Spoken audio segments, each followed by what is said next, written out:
PCOD PCOS ಕಮ್ಮಿ ಆಗಕ್ಕೆ ಏನ್ ಮಾಡಬೇಕು? ಹಿಂದಿನ ವಿಡಿಯೋದಲ್ಲಿ ನಾನು ಕಾರಣಗಳನ್ನ ತಿಳಿಸಿದ್ದೆ ಅಂಡ್ ಈ ವಿಡಿಯೋದಲ್ಲಿ ನಾವು ಅದಕ್ಕೆ ಪರಿಹಾರನ ನೋಡ್ತಾ ಹೋಗೋಣ.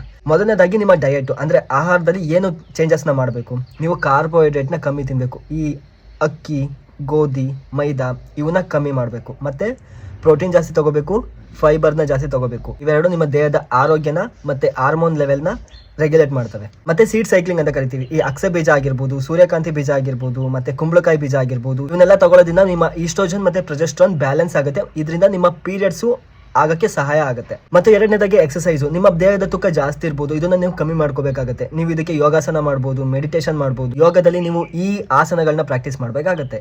ಇದು ನಿಮಗೆ ಬಹಳ ಉಪಯೋಗಕರ.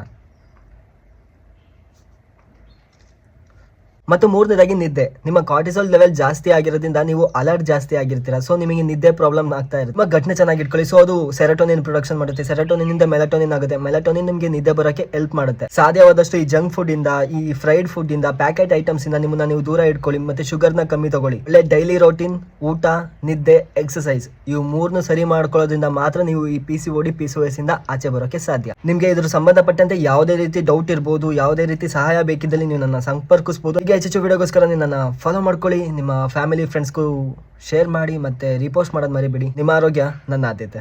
ಧನ್ಯವಾದ.